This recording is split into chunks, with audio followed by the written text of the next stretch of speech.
One. Hey y'all, what's going on? It's Hunter Elliott here, rangehot.com. So I'm addressing the short that I did a little while back. The 1911 was not designed to be carried in condition one or cocked and locked.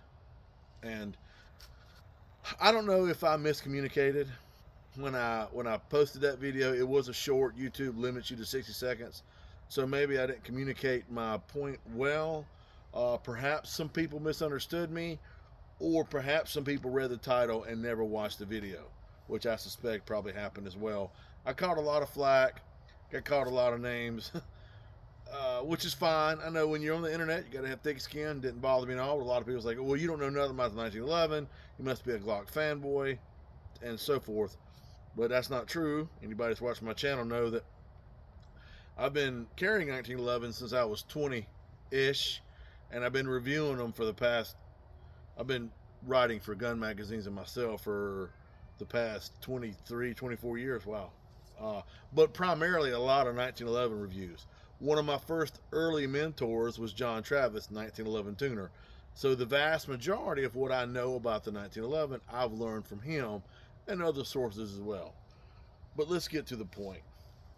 The 1911 was never designed around cocked and locked. And I'm going to show you my definitive proof. Candy's running my little. I'm filming this on my phone. So Candy, show me when they can see that pretty good. There's a little Shug. So look here, y'all. This is the 1910. This was the pistol destined to become the 1911. John Browning designed this gun and submitted it. In his mind, was the final iteration. Notice there is no thumb safety. So soak that in a little bit. This was the gun to become the 1911. No thumb safety. So and I've got, here's your phone back, Candy. And there's an article on rangehot.com about the evolution of the 1911. And I'll tell you what I'll do. I'll post a link to that article that John Travis wrote me in the description below.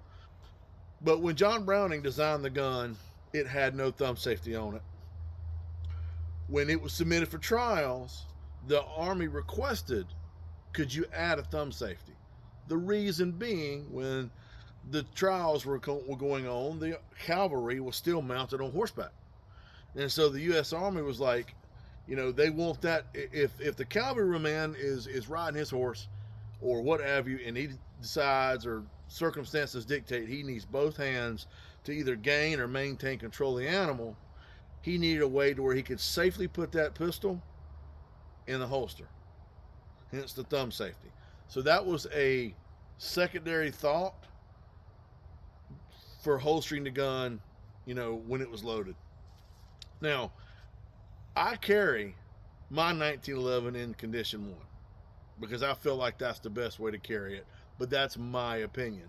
An opinion shared by a lot of people, rightfully so. But if you carry a gun, you have to decide for yourself, how do you want to carry it? What makes you feel safest? And so that's not for me to decide. But my point is, and really, this is at this point, I'm not even sure why I'm trying to address this. I had a conversation with 1911 tuner yesterday about it. He goes, Hunter, just let it go. He said, you're never going to convince these people, so just quit trying. And that's why you don't see him post on message boards and forums hardly at all, because a lot of people feel like they know they're right, and instead of trying to enter into a discussion, they just call you names and make fun of your hat or what have you. And I think that's just pretty bad. A lot of times, us gun owners, we're our own worst enemy. But anyway, back to the subject at hand. No, the 1911 was not designed around cocked and locked, ready to rock.